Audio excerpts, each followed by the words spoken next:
So చాలామంది students JNTUH students ముఖ్యంగా ఇప్పుడు ఫస్ట్ ఇయర్ నుంచి సెకండ్ ఇయర్కి వచ్చిన వాళ్ళు, సెకండ్ ఇయర్ నుంచి థర్డ్ ఇయర్కి వచ్చిన వాళ్ళు, థర్డ్ ఇయర్ నుంచి ఫోర్త్ ఇయర్కి వచ్చిన వాళ్ళు, ముఖ్యంగా ఇప్పుడు 2-1, 3-1, 4-1 నడుస్తున్నాయి కాబట్టి do JNTUH consider the credits for this year for detention అని చెప్పేసి అడుగుతూ ఉన్నారు.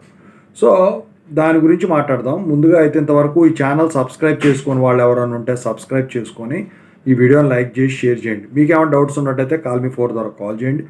Telugu engineering education Telegram YouTube channel subscribe చేసుకోండి, జేఎన్టీ యూనివర్సిటీ అప్డేట్స్ ఛానల్తో సహా. ఇక టాపిక్లో వెళితే, మరి ఈ సంవత్సరం క్రెడిట్ బేస్డ్ డిటెన్షన్ ఉంటుందా, క్రెడిట్స్ని కన్సిడర్ చేస్తా జేఎన్టీహెచ్ అని చెప్పేసి అడుగుతూ ఉన్నారు. అంటే లాస్ట్ ఇయర్ వాళ్ళు చెప్పింది ఏంటంటే ఈ సంవత్సరం క్రెడిట్ బేస్డ్ డిటెన్షన్ ఉండదు అన్నారు, కానీ పోయిన సంవత్సరం లైఫ్ టైం ఉండదని చెప్పేసి వాళ్ళు చెప్పడం అయితే జరగలేదు. అయితే మరి ఈ సంవత్సరం ఇంప్లిమెంట్ చేస్తారా అంటే మాత్రం, సో దీనికి సంబంధించి ఇప్పుడు ఎక్కువ మంది స్టూడెంట్స్ కనుక డిటైన్ అయ్యేటట్లు ఉంటే కనుక క్రెడిట్ బేస్డ్ డిటెన్షన్ అనేది వీళ్ళు కన్సిడర్ చేయరు. ఒకవేళ తక్కువ మంది స్టూడెంట్స్ ఉండి ఒకళ్ళు ఇద్దరు ఉన్నట్టయితే ఇయర్కి, సో అట్లాంటప్పుడు ఈ క్రెడిట్ బేస్డ్ డిటెన్షన్ అనేది కన్సిడర్ చేయడం అయితే జరుగుతుంది.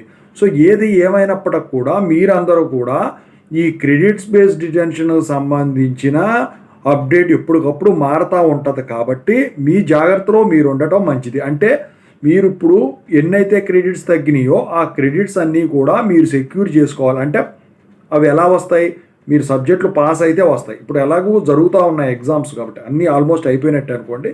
సో వాటిల్లో పాస్ అయితే మీ క్రెడిట్స్ మీకు వచ్చేస్తాయి కాబట్టి మీకు ప్రాబ్లం ఉండదు. అంటే ఇప్పుడు 60 మంది స్టూడెంట్స్ ఉంటే 60 మందికి పాస్ అవ్వడం కష్టం, 60 మందికి క్రెడిట్స్ రావడం కష్టం కాబట్టి అందరికీ ఇది అవ్వదు కాబట్టి ఎంతో కొంతమందికి క్రెడిట్స్ తగ్గుతాయి, రిక్వైర్ క్రెడిట్స్.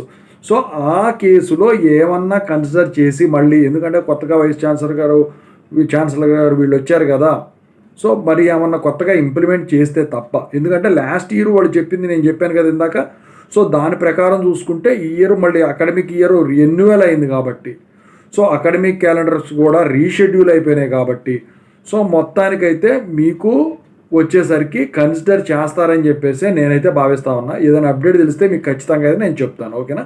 ఈ ఛానల్ సబ్స్క్రైబ్ చేసుకుని వీడియో లైక్ చేసి షేర్ చేయండి. హైప్ ఏదైనా ఉంటే హైప్ చేయండి. Thank you.